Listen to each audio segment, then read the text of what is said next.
Jackson Cloud. I'm Casey. I'm Olivia. And I'm Jamin. And today, as we get ready for New Year's to kind of kick in here, we're just going to talk about, why we exist, why we continue doing something like this Jackson Cloud and all of that.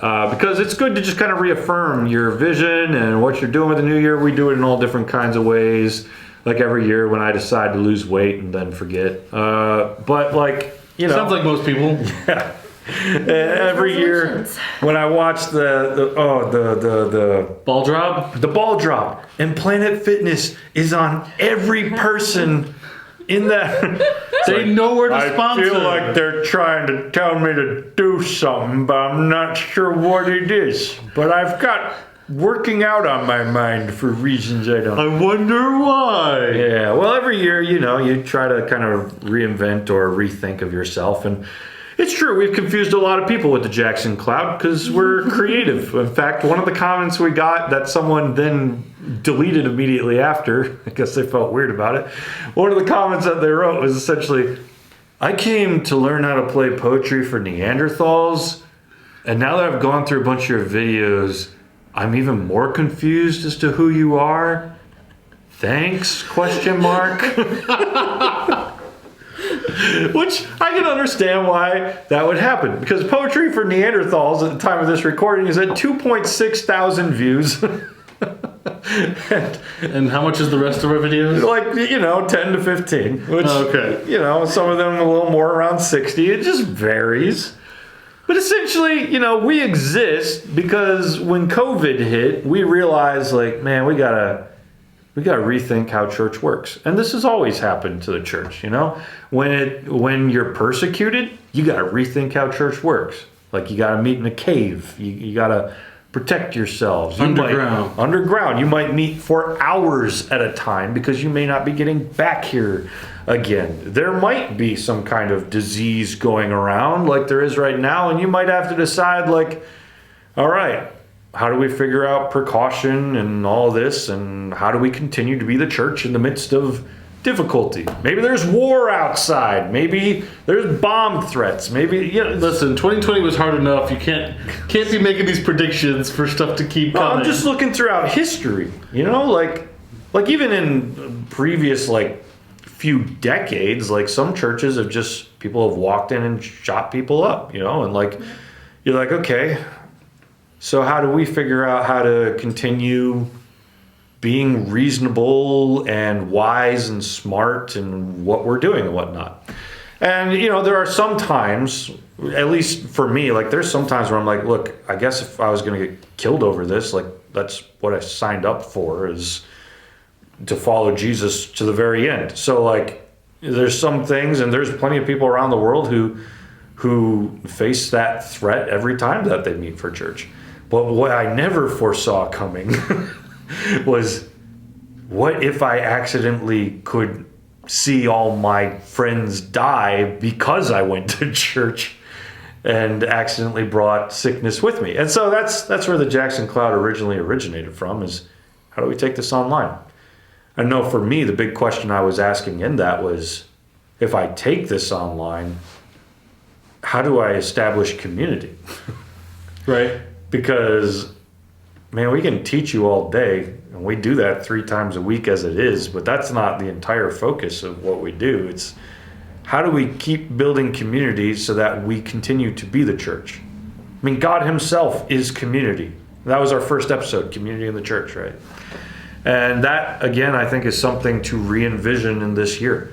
And for that person who watched Poetry for Neanderthals and wondered why the heck we would have that next to a bunch of other churchy things, it's for community's sake, because we know people like games and they like enjoying watching other play games. That's why we have so many views and comments and likes on that video, is because people feel connected when they see other people doing something like that. They can laugh. You can make fun of us. You can talk about how we broke all the rules all the time. Look, we get it. And we're fine with breaking the rules. We'll play it how we play it, okay? Jamin breaks the rules all the time. It might have been about you. It was that we were using hand motions. Also, we didn't really read the rule book that much when we made that video. I literally walked in the room and said, I just bought this. Let's try it out. And that's pretty much what we did. So it's Jamin's fault. It is. But then as we kind of continued throughout this year, we realized, the whole like play a game and then talk thing, like it's not always connecting the way that we hope. So keep re-envisioning. So for Paul, he talked about becoming all things to all people so that he might reach a few. And for me, I think Jackson Cloud is some of that. So as we look back on this past year and where we're headed, what else comes to mind for you guys? So I liked how much we've grown, and even some of the dialogue that we're getting on Discord. I think that's been really productive to see happen and to see that growth. And just the new exposure that we've been able to reach, because we're focusing on the Jackson area, but with it being the internet, it can really go anywhere. And seeing that happen, and just new people discovering us has been really cool to kind of get to know them and get to know their story as well as they're trying to figure out ours. Yeah, and I actually had a conversation with a church leader just yesterday who their conference has greenlit him to work on a completely online kind of church experience that isn't exactly a Jackson Cloud, but like it's like another thought in that direction of like how do we create community, bring people together, more voices to the table, so on and so forth. So some of the things that you're referencing, it seems like other churches are catching on to like a similar, we need to kind of change, like I said, with Paul, like become like others to like reach others. And that's part of what this was meant to do. And I mean, even thinking about it, from a historical timeline perspective, like, I don't think we could. It would be cool if it was. I don't know if we will end up becoming like in a similar pivotal point where like the Reformation was, to where like the 95 Thesis put on the wall, like how that's considered like an historical point. And I don't know if COVID at this point will become one of those historical points for the future of the church. Moving online, I think, could be one of those perspectives. Yeah. I think my fear is that moving online can be really lazy for the church, and that's part of the reason I think we hopped on it so quick, was to, rather than fall into the lines that will be drawn down the road, is to start drawing the lines ourselves to say, if we were going to do this, what would be appropriate for an online church? Because I guess that's always my fear with it, is like, if you're just consuming education, that's not church. So yeah. How do we make sure all the elements exist? Mission, community, and discipleship. About you got anything? I think one thing I am hoping to see is, as we're talking about community, just more of it, because it's really easy for us to sit here and make jokes and talk to the camera and hope that there's someone listening on the other side. Like, it's really hard for you guys to come back and talk to us. There are ways you can leave comments, you can join us in the Discord, but if you're not in Michigan, we will probably never have a face to put to the name. And it's hard in some aspects to have community when you can't picture the person you're talking to.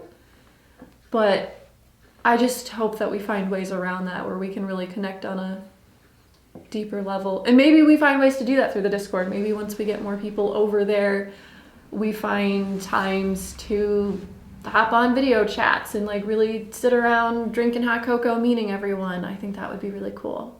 More people have become accustomed to Zoom.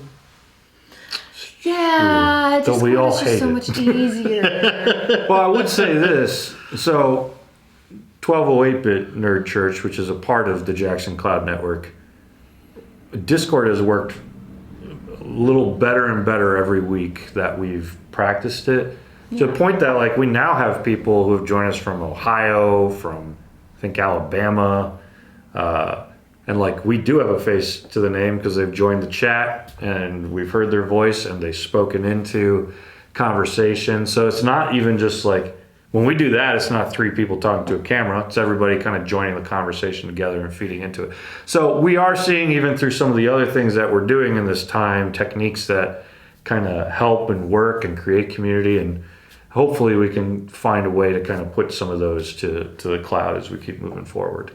Yeah. But we're not looking to just kind of stay stagnant, try one thing, and then say that this is the only way we do it for the rest of the future.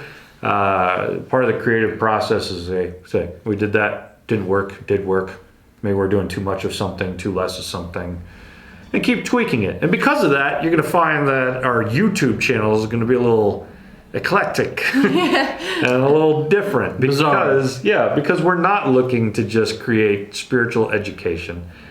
Creating community via a video feed requires sometimes entertainment. It requires bringing people on camera and enjoying what others have to say, and doing mission too. Like, I don't even yet know how we do that, but with enough time, you could probably run a online streaming fundraiser or some get together somewhere and live event of sorts. So I think there's plenty more in the future of things that we can think about, but it does require, if we were to do it as a church, it requires us as a community to do it together. The three of us are not the church.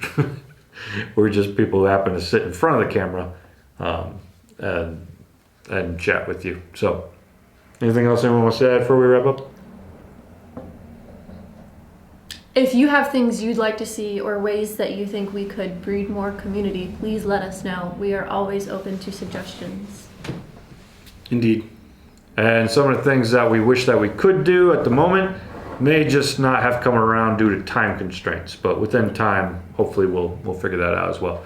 So if you've been with the Jackson Cloud community for the past, when did we launch this? August? September? August?